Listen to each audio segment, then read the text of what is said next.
नमस्कार, स्वागत आहे तुमचं आपल्या स्पाइस कन्या यूट्यूब चॅनलमध्ये। तर आज आपण खूप वेगळ्या पद्धतीनं गुलाबजामुन बनवलेले आहेत। त्या अगोदर मी तुम्हाला एक रिक्वेस्ट करते, तुम्ही जर आपल्या चॅनलवर नवीन असाल तर प्लीज चॅनलला सबस्क्राईब करा, व्हिडिओला एक लाईक करा आणि कमेंट करून सांगा।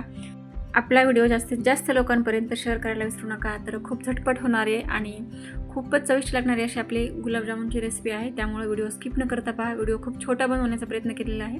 आता आपण हे रताळे जे आहेत ना उकडलेले, तर ते आपण पुरण यंत्रामधून काढलेले आहेत किंवा तुम्ही किसून घेतले तरीही चालतील। आता आपण याच्यामध्ये घातलेले आहे 3 ते 4 चमचे दूध पावडर घालायचे। तर तुम्ही आता हे पीठ आपण गुलाबजामुनसाठी बनवतो ना, त्यानुसार दूध पावडर जे आहे ते कमी किंवा जास्त घालू शकता।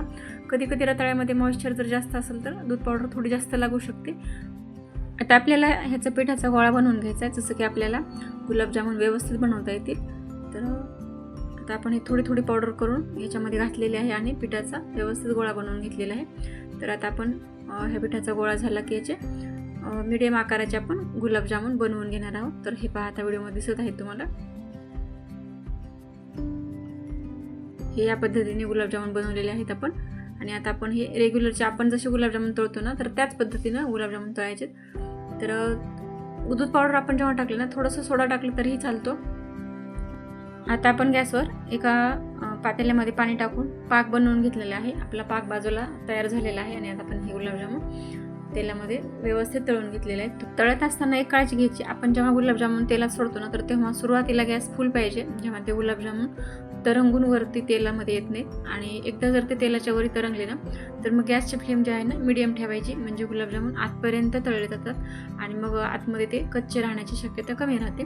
तर आता आपण हे या कलरचे येईपर्यंत तळून घेतलेले आहेत आणि आता आपण ते लगेच पाकामध्ये सोडलेले आहेत। आपला पाकसुद्धा लगेच गरम आहे। आपण आता पाकामध्ये विलायची पावडर पण घातलेली आहे। हे गुलाबजामुन माझ्या मुलीने बनवलेले आहेत, तर तुम्हाला लक्षात आलंच असेल। व्हिडिओ पण थोडासा इकडं तिकडं झालेला आहे, तर समजून घ्या प्लीज। तर आता आपण हे पाकामध्ये सोडलेले आहेत आणि आपले गुलाबजामुन आपण 3 ते 4 तासांसाठी असेच पाकामध्ये ठेवायचे, म्हणजे आपला पाक जो आहे ना गुलाबजामुनच्या आतमध्ये मुरला जाईल व्यवस्थित। आणि आता आपण हे बाकीचे पण तळून घेतलेले आहेत। तर हे पहा, आपले गुलाबजामुन असे झालेले आहेत, तुम्ही पाहू शकता।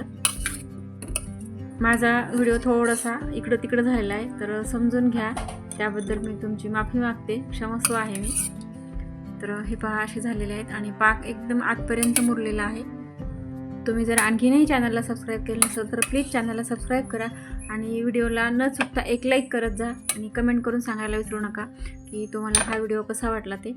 आणि भेटूया आपण आता अशाच नेक्स्ट रेसिपीसोबत नेक्स्ट व्हिडिओमध्ये। तोपर्यंत सर्वांना बाय बाय।